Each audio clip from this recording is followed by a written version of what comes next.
Good morning, friends. Welcome to IUAC and the fascinating world of accelerators.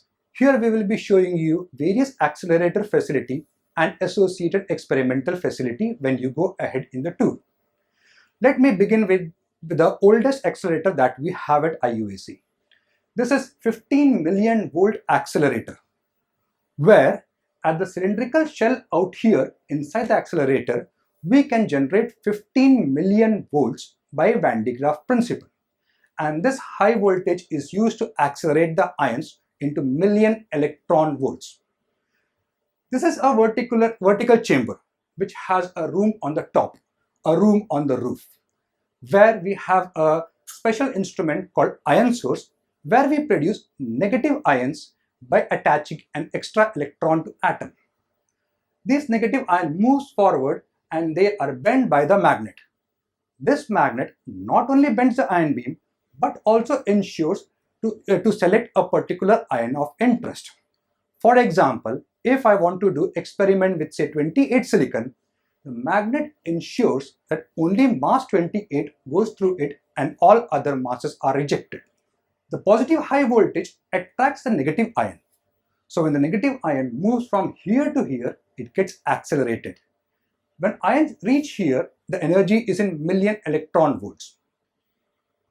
Here we play a trick. What we do is, these ions are made to pass through a thin foil of carbon. And when they are passing through this thin foil of carbon, it loses many electrons and becomes positively charged. Now once again the ions are accelerated. But now due to repulsion, positive potential, positive charge, ions are repelled. Here the energy gain is more. Why the energy gain is more? Because the charge is more. Remember, E is equal to Q into V. Higher the charge, higher the acceleration. The ion beam is accelerated. They are once again deflected using a magnet. This magnet ensures that the energy of all the ions remains same. A third magnet puts the beam into one of the 6 experimental facilities which are set up. So the experimental set up the facility in one of the setup and the beam is going into it and the experiment is conducted. So all the part of the ion beam is basically controlled from a control system out here. The control system, we are taking care of beam right from ion source to the experimental facility. We are not only producing the beam and putting it to the experimental facility, but also monitoring various parameters. There are around 400 parameters to be monitored at one go.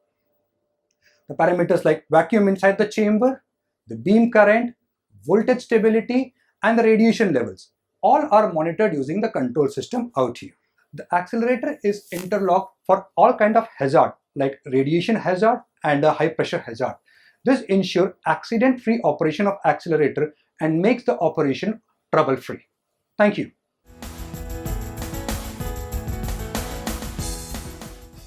So what we see here is the superconducting linear accelerator.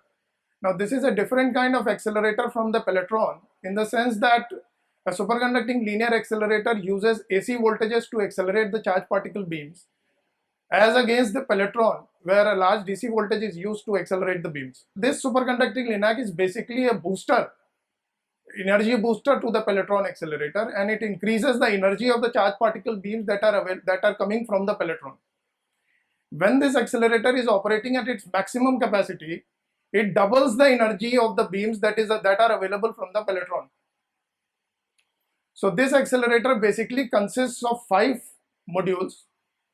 What we see here are the 3 accelerating modules where actually the acceleration is taking place or the increase in the energy is taking place.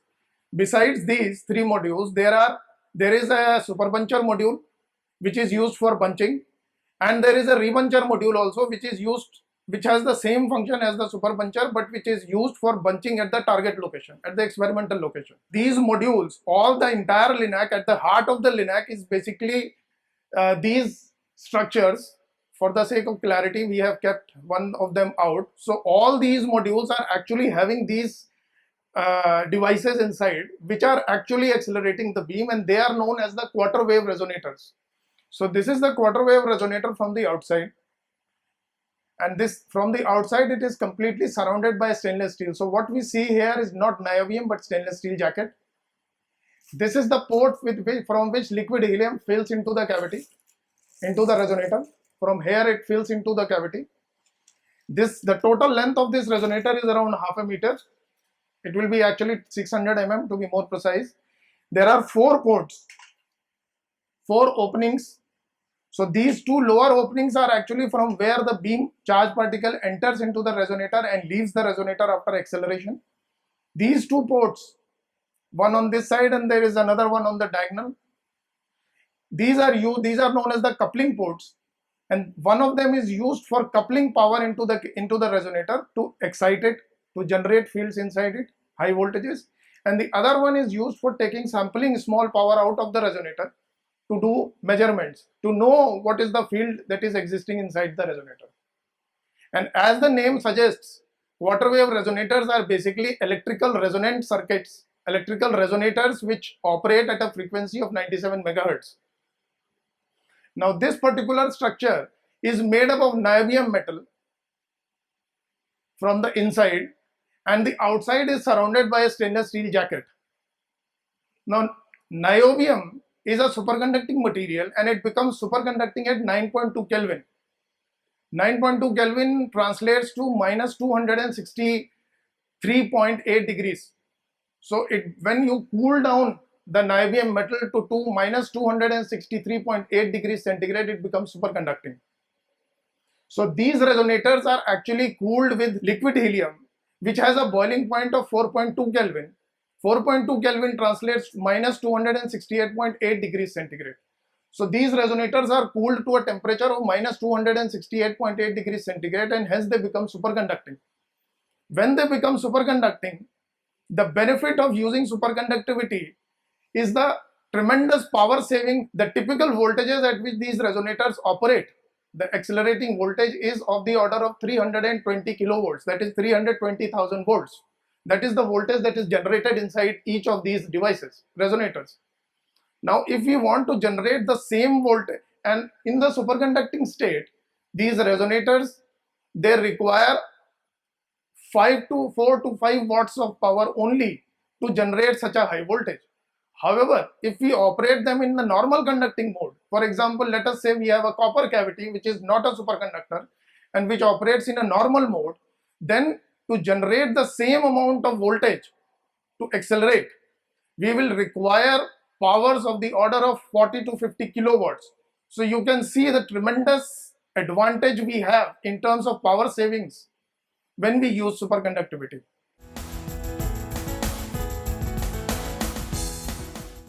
The HCI comprises of 18 gigahertz high temperature superconducting electron cyclotron resonance ion source. There is a multi-harmonic buncher.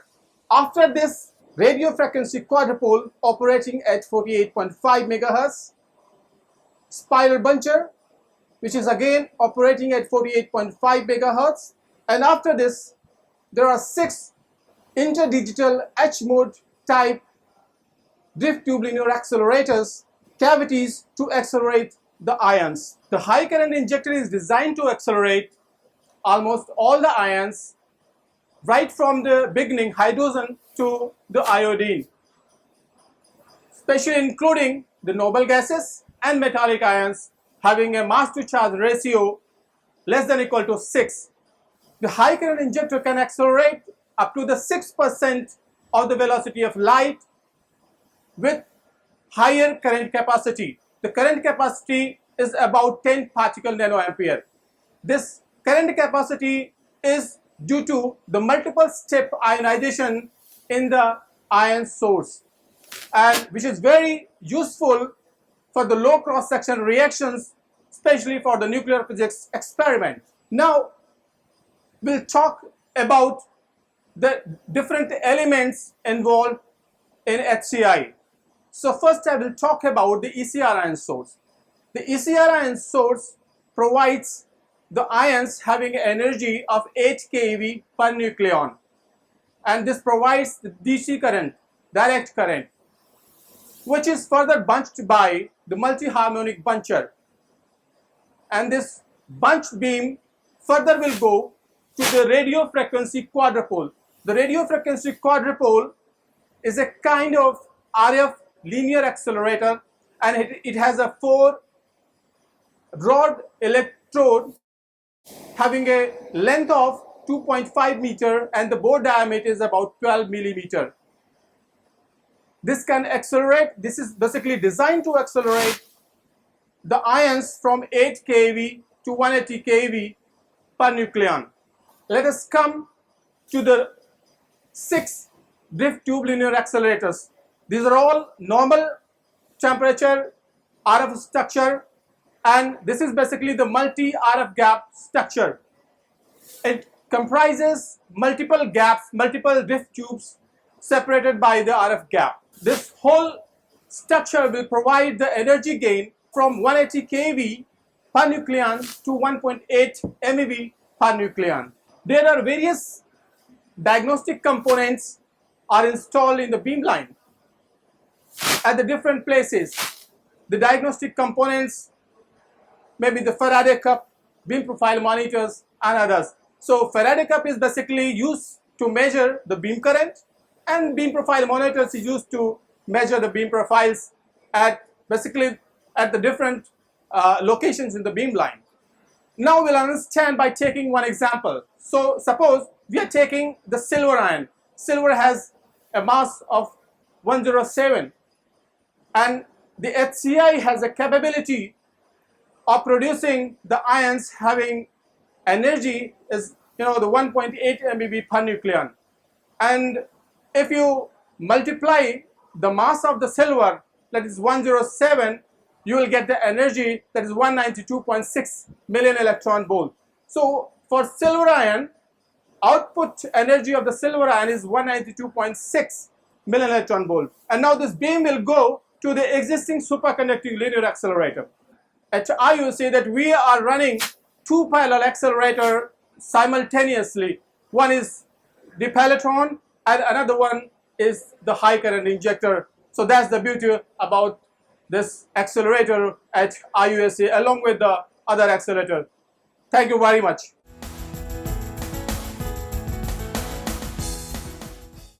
The material science experiments are done in 3 beam lines. 2 of the beam lines are in the beam hall 1, and this is the 3rd beam line which you see here. So some of the conventional experiments we do in the beam hall 1, where the irradiation, general irradiation experiments at room temperature, liquid nitrogen temperature and elevated temperatures are done.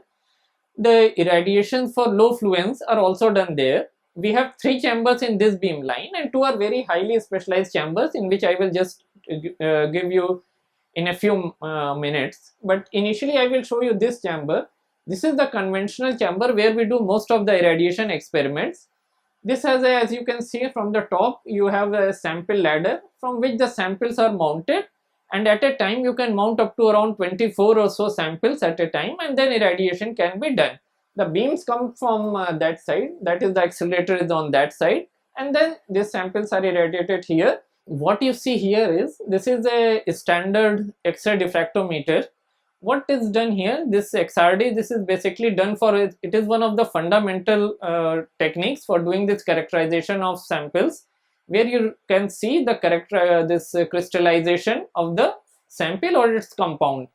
This works on a very simple principle. What you have is what you see there is a X-ray source. The X-ray comes and falls here. There is some sort of a sample holder on which you mount your sample. This is mounted here. And then this X-rays are scattered, and this is the detector from where you get the diffraction pattern. And from the diffraction pattern, you see this is a standard formula 2d sin theta is equal to n lambda. You can get this spacing between different planes, and that gives you this what is the constant d, and you can get this idea of the element there. This is a standard system, but what we have done here is, as you can see, this accelerator beam is coming here, and then you can bring this chamber down, and this is connected to the beam, and then what we have is an in situ setup. What you do here is, like in the earlier chambers, you will have to take out the samples before doing this characterization in XRD. Here you can do it while the sample is still mounted there. So you can increase the fluence, you can increase the irradiation time without having to change the sample in between or having to take it out. So that makes it a very unique facility, because now you are not having the sample to sample variation. This type of setup makes it a very versatile, where you can do a lot of experiments which are not possible in any other. So this is the Raman system, and so this is based on the Raman scattering system. You must have heard Dr. C.V. Raman got Nobel Prize for discovering this Raman scattering effect. So this is also one of the very conventional methods for doing this analysis of the mostly molecular elements. This is based on the system that a laser falls on your sample and energy is taken from that photon, and that shift is what you measure, which is called the Raman shift.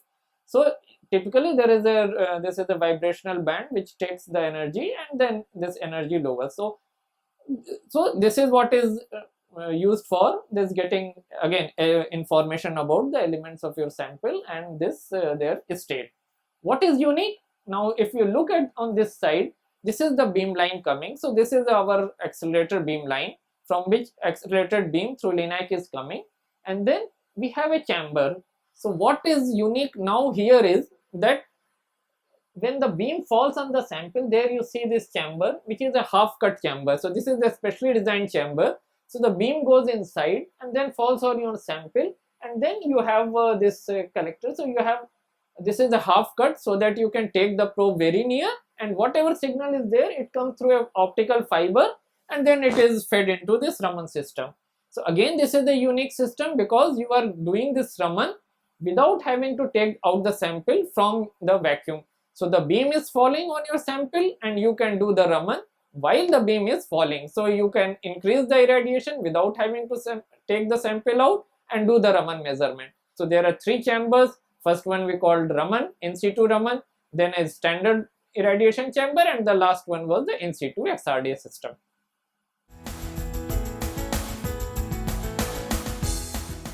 The setup that you see here is the Indian National Gamma Array. It's a setup of gamma detectors, and in this setup we study nuclei which are rotating at very high angular velocities, typically about 10 power 21 per second. In this, inside the scattering chamber, we keep the target material which are bombarded by very heavy energy ion beams from the accelerator, and some of them, when they are above the Coulomb barrier, they fuse with the target nuclei, and we get a compound nuclei which is formed at very high excitation energy and high angular momentum. This compound nuclei then decays by several protons or neutrons or alpha particles, and then it cools down. Once it cools down, it still has a lot of angular momentum and then some excitation energy, which further it cools down by emission of cascade of gamma rays.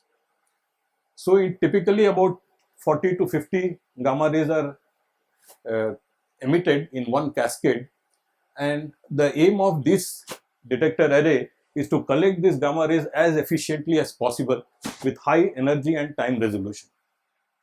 So this array, these detectors that you see are made up of high purity germanium crystals, and these have very high energy resolution.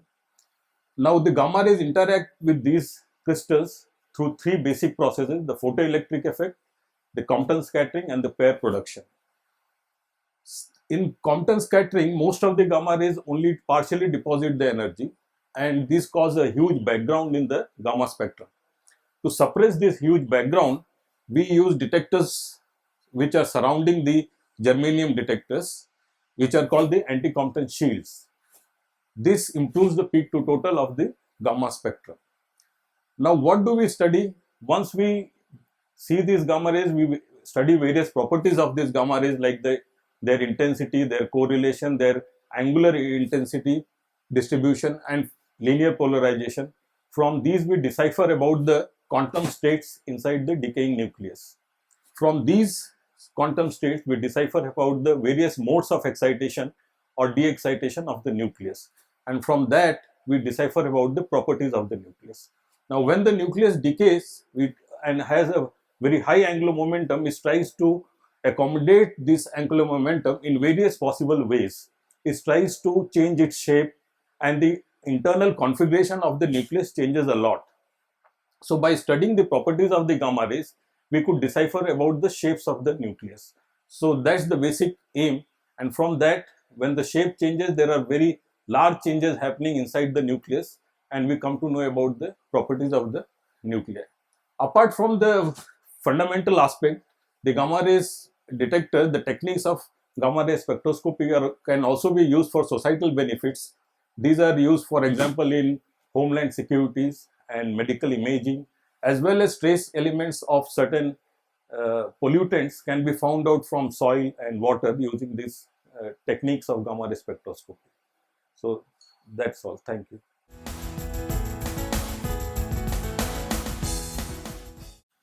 There are about 300 nuclei which are stable and which are available in nature, whereas there are several thousand, like about 7,000 nuclei which are unstable, which don't exist in nature.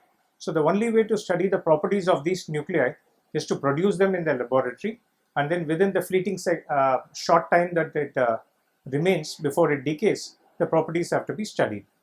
Hybrid recoil mass analyzer, which is just behind me. So if you take a molecule, the atoms are bound in a molecule with a very small energy, whereas the protons and neutrons inside a nucleus are bound by million times more energy. In addition, if you want to study the reaction, nuclear reaction between any two nuclei, then you have to overcome the repulsion between the protons in the two nuclei. In order to study this nucleus, we take already studied light nuclei whose structure and properties are known, which are stable.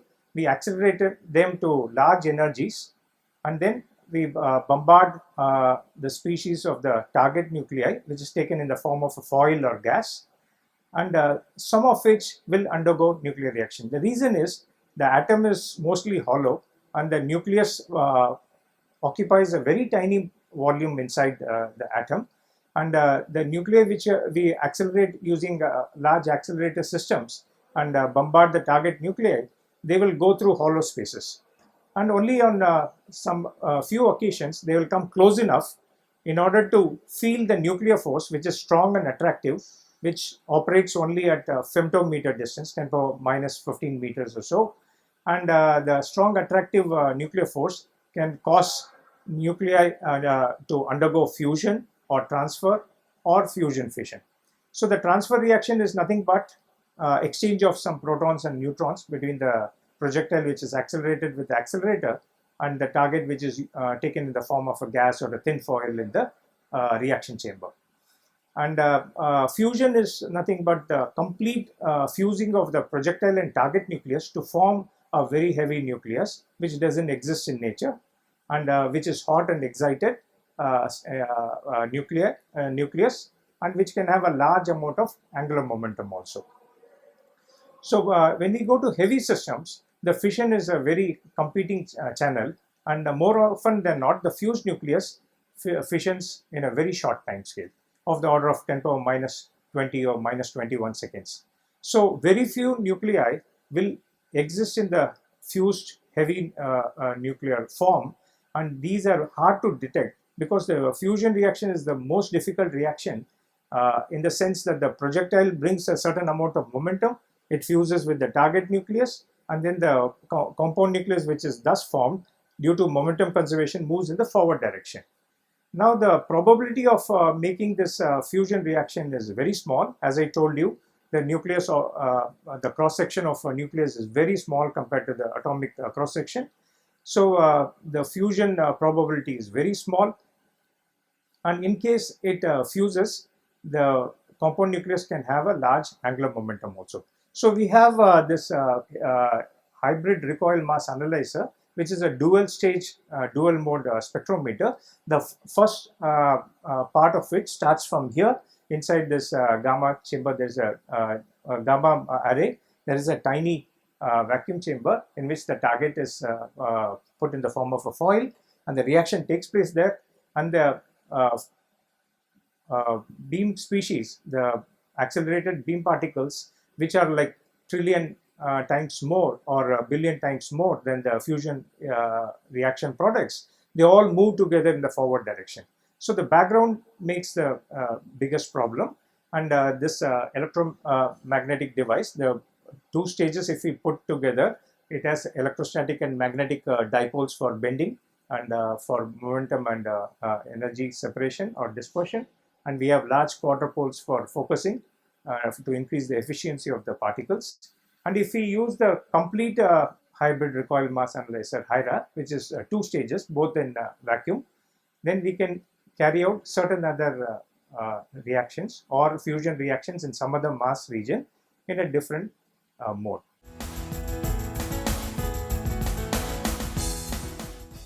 Dear students, let me introduce myself. My name is Sanish. So today I am going to give you a brief description about the neutron detector array at IUAC. So this array is called a national array of neutron detectors. This is the largest neutron detector array in our country and one of the few such facilities in the world. So let me divide this discussion into two parts. Initially, or in the first part, we will tell about the features of the array, structure, detectors involved, etc. And then the research program that we carry out using this multi-detector array will be discussed. So this array consists of 100 organic liquid scintillators mounted on this geodesic dome structure truncated at the bottom. And these detectors, like you can see, these detectors are mounted at well-defined or well-known spherical polar coordinates theta and phi, and they are intended to detect fast neutrons coming from nuclear reactions. So two things we need to specify. Fast means how fast these neutrons are, and second thing, from where these neutrons are coming. This the energy of neutrons we expect here in the with the beam energies available at IUAC for this kind of reactions ranges from fractions of million electron volt, or in short MeV, to tens of MeV. So this is the typical energy range we deal with, the energy range of neutrons we expected in this kind of reactions. These fast neutrons, like 1 MeV neutron will take maybe 0.25 to 0.3 seconds. So they are that fast. Now from where these neutrons are coming? These neutrons are coming from the nuclear reaction that we conduct here. So for this we mount nuclear targets and at the center of this chamber. This is a vacuum chamber for mounting our nuclear targets and other charged particle detectors like a fission detector or light charge particle detectors. And then the energetic being from our accelerator, Pelletron alone or sometimes Pelletron plus LINAC, that energetic beams we transport through the beamline and bombard onto the target, and we make the reaction to happen, and these particles, neutrons or gamma rays or other light charge particles, these all particles will be emitted during this collision process, and these detectors are used for catching maximum of such neutrons. Now how we detect neutron? The detection principle is very simple. This is elastic scattering. In elastic scattering, we know when the masses of the colliding partners are same or similar, then we can attain maximum energy transfer. So with this, based on this, we select our detection medium such that the mass of the constituent element should be or nearly is equal to the mass of neutron. So hence we select organic materials or organic compounds for the detection of fast neutrons, as they contain hydrogen. This is one such detector. These all detectors are identical replicas. One fantastic property or one of the fantastic features of the detector is that they are sensitive to the kind of particle causing excitation. Or in other words, if the detector is illuminated with a neutron, then it shows one kind of signal compared to gamma. That means the detector signal, the output of a detector is a function or is a function of the kind of particle causing excitation. So we can exploit or we can utilize this feature to identify neutrons from other radiation background. That is very specific about organic liquid scintillators. So various institutes and universities in the country are part of this research program, and I hope hope to see some of you also coming in future to utilize this facility. Thank you.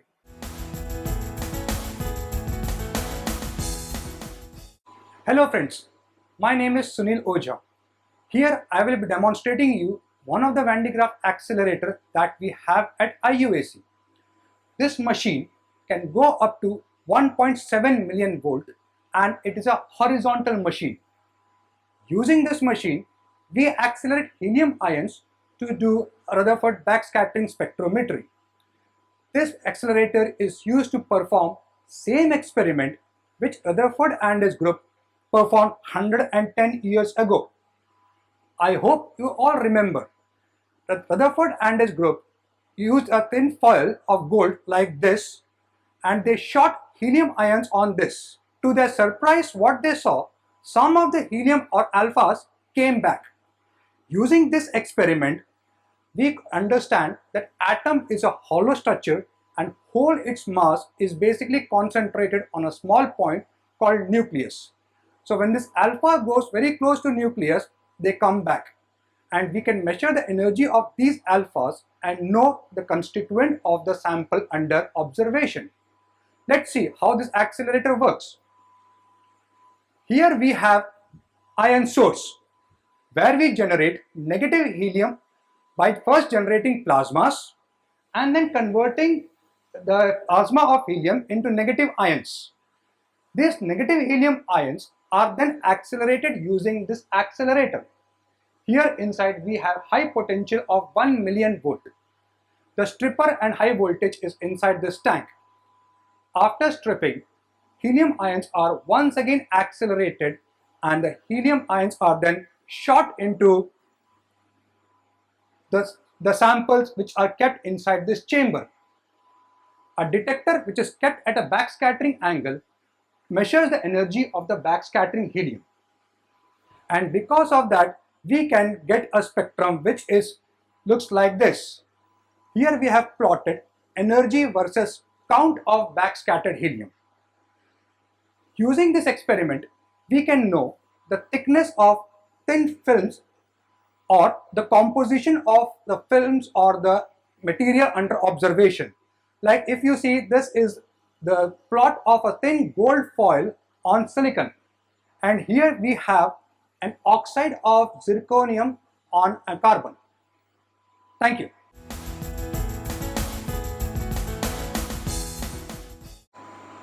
Hello friends, I am going to explain accelerator mass spectrometry facility at our center. So let us understand what is accelerator mass spectrometry. Accelerator mass spectrometry is basically mass spectrometry using an accelerator. So what is mass spectrometry? Mass spectrometry is a technique by which you can identify atoms or different molecules in a sample on the basis of their masses.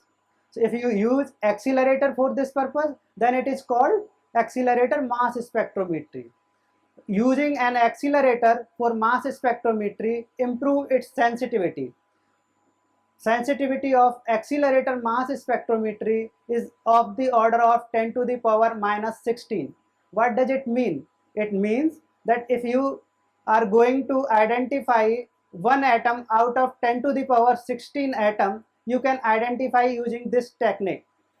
Having such ultra high sensitivity makes this technique enable to measure long-lived cosmogenic radionuclides which are present in very low abundances in the local natural environment.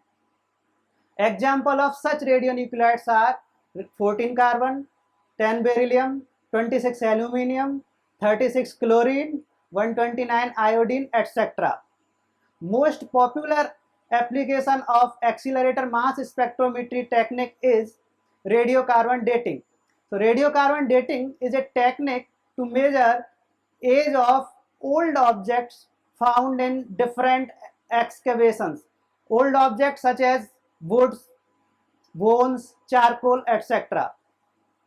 So carbon has three isotopes, 12 carbon, 13 carbon, both are stable. 14 carbon is radioactive in nature. It decays with half-life of 5730 years. When an organism is live, all these three isotopes of carbon are in equilibrium with the atmosphere. But once an organism dies, amount of radiocarbon start decreasing because of its radioactive nature. One can measure remaining amount of radiocarbon in a sample. One can calculate the time period when that organism was died, or in simple words, he can calculate the age of that sample. Here I am showing you one block of wood. How much is the age of this? It is 48,000 years old. It is used as background sample in different radiocarbon lab. We have also measured this age of this sample in our lab using this our AMS system. So first we extract cellulose out of this wood sample, and the cellulose looks like this. And the cellulose is converted into graphite because our ion source accept the sample in the form of graphite. Graphite, it looks like this, very tiny amount, around 5 to 6 milligram. Now this graphite is loaded into tiny sample holder, which is also called cathode. Such 134 cathodes can be loaded in our ion sources. This source generates negative ions from this graphite sample, and we select negative ion of 12 carbon, 13 carbon and 14 carbon using an injector magnet inside this box. These negative ions are attracted towards the positive potential present at the terminal of this accelerator. When these negative ions are passing through this terminal of accelerator, they are converted into positive ions by stripping some of their electron in a argon gas canal by stripping process. We select +1 charge state of 14 carbon, 12 carbon, 13 carbon using this analyzer magnet. Current of 12 carbon and 13 carbon are measured using 2 off-axis Faraday cup present here. 14 carbon is counted in this gas ionization detector. Finally, we take ratio of counts of 14 carbon and 12 carbon counts, and this ratio is converted into radiocarbon age of that sample. Thank you.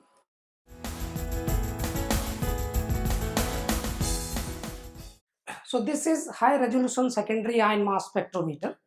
This is first of its kind in our country, and this is actually a large geometry secondary ion mass spectrometer with high mass and spatial resolution, and it also has high reproducibility. So there are a lot of questions about the evolution of Earth, and one of the question is this, that when the Earth was formed. So how to answer this question, how to know about when Earth was formed?